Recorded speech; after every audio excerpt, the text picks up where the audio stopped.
Hello दोस्तों, सालू story में आपका स्वागत है। आज की कहानी एक घमंडी शेर की है, तो इसे अपने मनोरंजन के लिए जरूर सुने। एक घने जंगल में एक शेर रहता था। शेर बहुत ही शक्तिशाली और घमंडी था। शेर की एक साथी लोमड़ी भी थी। एक दिन शेर और लोमड़ी बैठे हुए थे।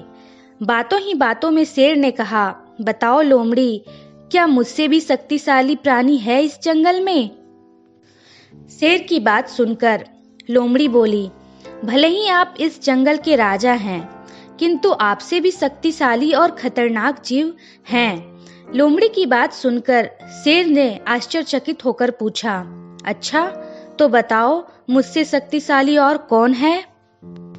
लोमड़ी उत्तर देते हुए बोली, भले ही आप इस जंगल के राजा हैं, किंतु आपसे भी अधिक खतरनाक और ताकतवर आदमी होता है, जो किसी को भी कुछ ही मिनटों में मार सकता है।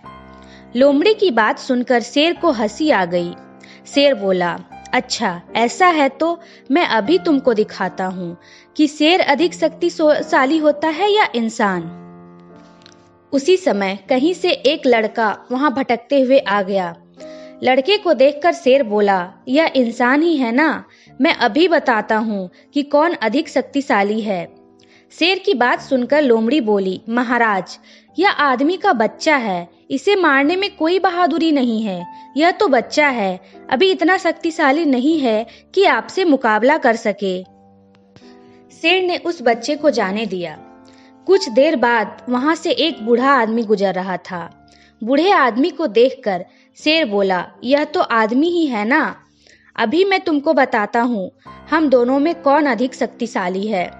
शेर की बात सुनकर लोमड़ी उसे रोकते हुए बोली, महाराज, यह तो बूढ़ा आदमी है और अपने उम्र को पार कर चुका है। अब इसके शरीर में शक्ति नहीं है कि आपसे मुकाबला कर सके। लोमड़ी की बात सुनकर शेर फिर रुक गया। कुछ देर बाद वहां से एक आदमी आता हुआ दिखाई दिया। शेर ने लोमड़ी से बोला, यह आदमी ही है ना? अब देखो मैं कैसे इसका शिकार करता हूँ। इतना कहकर शेर ने उस आदमी पर हमला कर दिया। वह आदमी एक शिकारी था जो जंगल में शिकार करने ही आया था। उसके हाथ में एक बंदूक थी। शेर को अपनी तरफ आता हुआ देखकर शिकारी ने अपने हाथ में रखी बंदूक से शेर पर निशाना लगाया और गोली चला दी। गोली सीधे शेर को लगी और कुछ ही देर में शेर वहीं मर गया। इसलिए अब कभी भी अपनी ताकत पर घमंड नहीं करना चाहिए।